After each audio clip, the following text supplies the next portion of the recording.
welcome to the Default Profitable Podcast. You're listening to the next episode, and today we're going to talk about what it takes to grow, create, and build a nationally focused benefits company.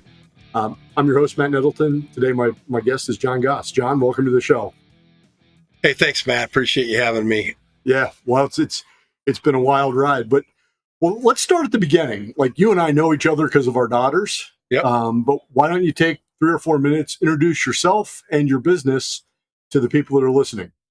My name's John Gause. I'm the president and CEO of a company called Apex Benefits. We do employee benefit consulting work for employers, generally domiciled in Indiana, but we've got some in Ohio, et cetera. Additionally, we made an acquisition a couple of years ago. We bought a company called Innovative RX Strategies, which is a subsidiary now of Apex. And what they do is they do pharmacy benefit consulting. And they do that for Apex clients, but they also do that for other clients that are, actually other brokers handle them. And they tend to work with employers who are larger in employee count. I started Apex in 2003. In fact, yesterday we had an all-employee meeting, and we celebrated my 4th employee who is still with us for 20-year anniversary. So it was kind of cool. Oh, wow. I think probably, in the very beginning, if you will, I certainly didn't want to be in sales. I had no idea what group insurance was. I was a finance economics major from St. Joseph's College. So I graduated, went down to AUL. This is back in the 80s, and interviewed for a securities position in their investments department. And they pretty much told me that I wasn't remotely qualified and I wasn't going to get that job, but they wanted to know if I might consider taking a job as an underwriter. And I had no idea what underwriting was. I thought the only underwriting I was aware of was underwriting of bonds. So I did a little bit of research in my finance book and went in and started talking about health insurance, and it really with no idea about that stuff. But that's kind of how I did. So I fell into it. They offered me a job. They said the pay scale was 18 to 23 based on experience, and we'll start you at 18. So I'm like, okay, I'll take it. So anyhow, that's where we landed, and that's what I did. I was an underwriter for a number of years, and I got doing that for a while, and I was like, gosh, I started with all these guys that were on the sales route, and they were, they weren't clocking in. I had to clock in. I had to be at my desk. I had to do all this extra work, and these guys were running around, and they were going to lunch. They were taking clients to lunch. They were taking prospects to lunch. They were going to ball games and stuff. And I was like, gosh, that seems like a lot more fun than what I'm doing. I think I'm as smart as these guys. I could probably do it. So ultimately, after trepidation and everything else, I talked about moving to sales with an AUL. They wanted to keep me in underwriting. And so ultimately I kind of had to leave, and I left and went to a company called Alexander & Alexander, which is now Aon, which is one of the largest brokers in the nation, really, or the country, or actually international. I worked there for a number of years, and then went to a property casualty firm, started their benefits shop there, and called Tobias, and they've since sold. And then again in 2003, I started Apex, and then really with the idea that I could probably do something a little better than what I was able to do as a division of a property casualty organization, and we would just specialize in it. So it was just pretty much me and a part-time employee, and we just started. I knocked on doors, and we'd write a client, we'd hire people, and so here we are. So when you started the business, was it because you were passionate, or was it because you saw a financial opportunity? I'd say a combination. I mean, we did we were doing the math. I was when I did it, frankly, I was single at the time. I made good money. I was fine, but I didn't have control of my, I didn't have control of my even hiring anybody. I really just didn't. I couldn't control how a business was built. So, I'd go out and secure new clients, and all it did was create more work for me. I couldn't scale it at all, and so that bothered me. And I couldn't hire the right people. Like, wellness was kind of a big deal back then. We didn't have anybody do anything about wellness, so I had to learn all about there were things I had to learn that I really didn't even care to do. What I really wanted to do was work on the financial side of things and manage costs and negotiate, fees, et cetera, with underwriters. That's what I enjoyed doing. That's what I wanted to do. But so part of it was I wanted control over what our service model looked like, and then some of it was certainly selfishly. I thought if I did that, I could keep more of the revenue that we charged.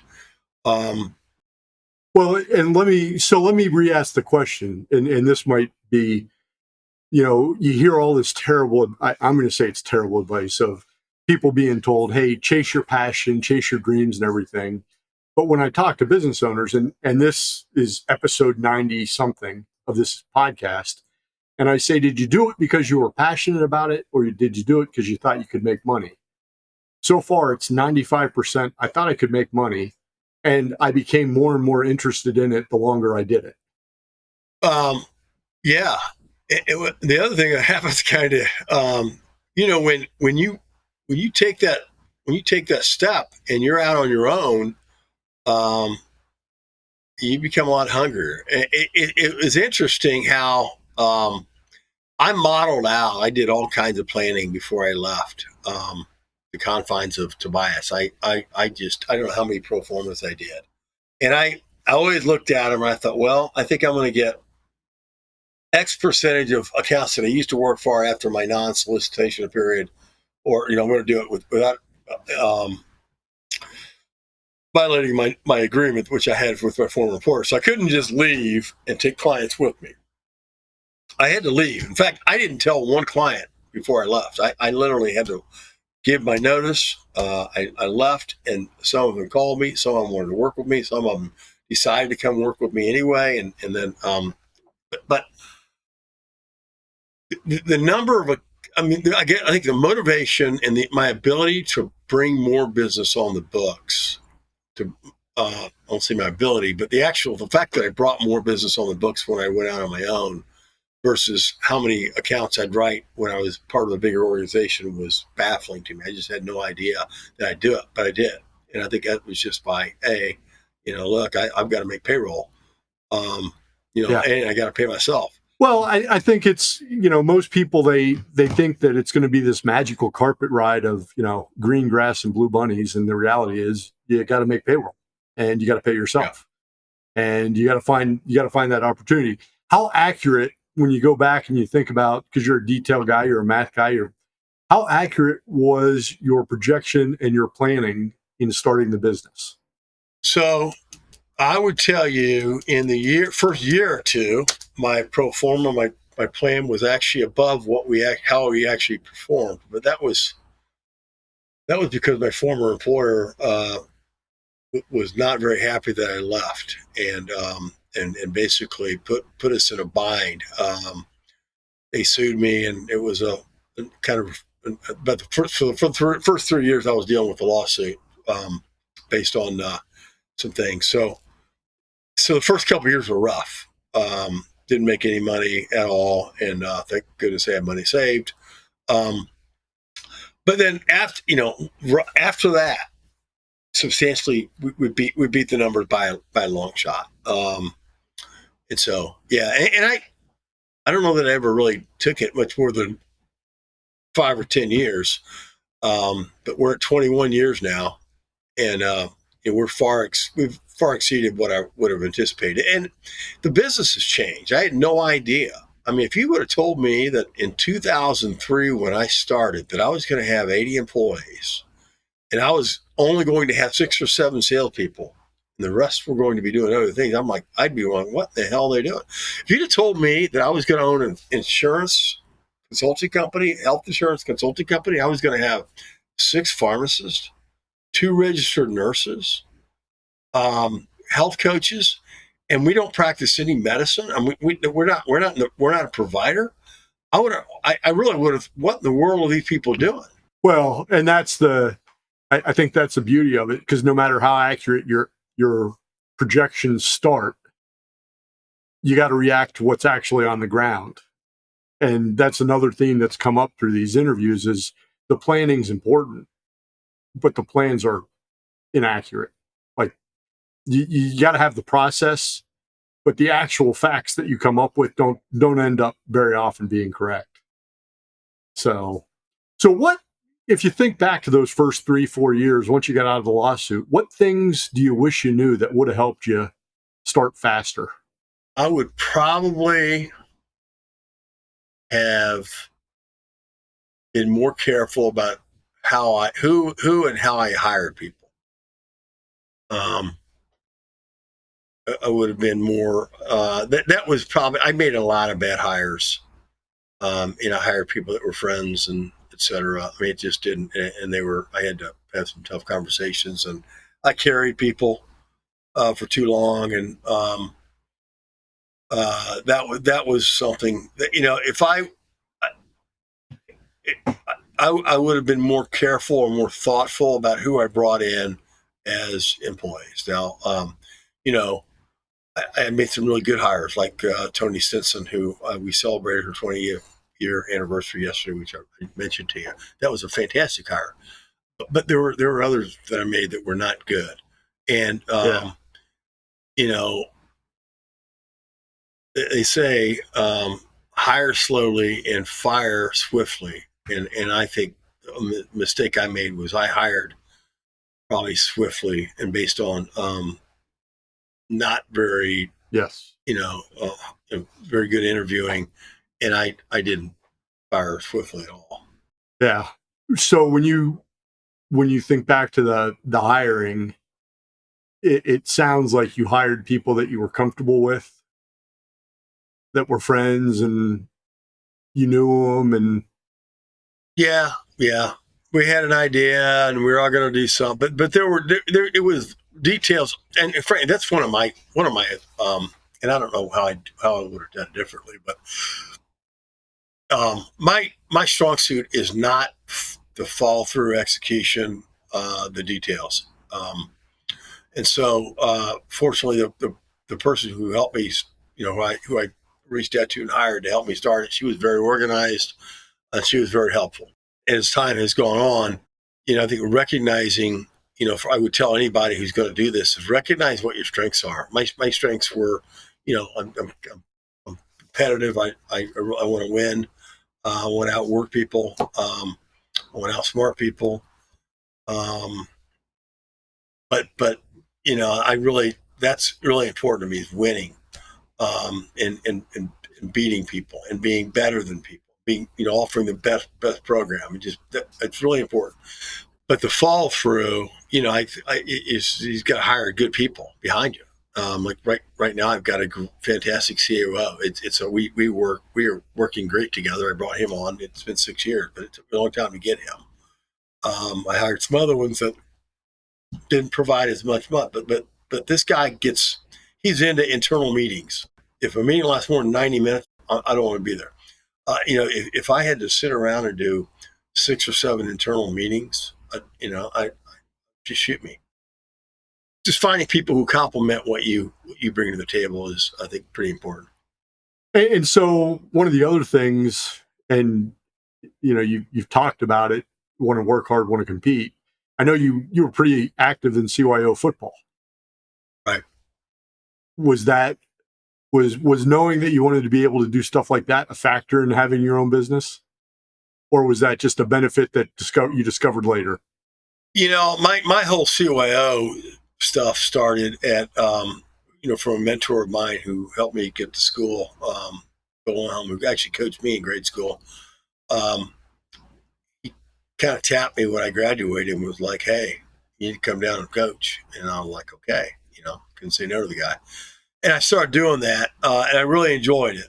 And I did that for 9 years. So I just, in hindsight, you meet a lot of people through coaching too. So I never got into it for that reason, but certainly there's lots of parents that I've met who I've also at some point potentially done business with, or I've worked with otherwise, who I've just got to know. So no, there was no design, but certainly, running a business and having that flexibility and being able to coach, I thought that's probably more coincidental than anything else. I just the coaching side of things is something I was really just I just really enjoyed doing. I enjoyed giving back. I was able to do it in a sport that certainly I enjoyed playing, and so. Yeah. All right. So if you have a buddy who's working for one of the big corporate muckety mucks, he's a cog in the machine, and he comes to you and he says, "Hey, John, I'm thinking about going into business for myself. I'm thinking about going out on my own." What do you encourage him, or do you give him a warning? How do you handle that conversation? Depending who it was, if I knew him, and I mean, it's not for everybody. I was 40 when I started in the business, and I can't imagine doing what I did then and doing it now. No, it'd be rough.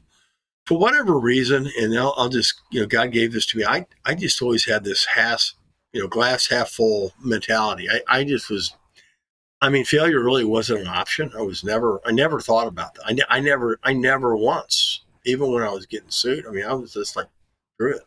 I was never going to look back. I never did look back. I was dying there. It was boring. I was just, making a lot of money. I wasn't being pushed.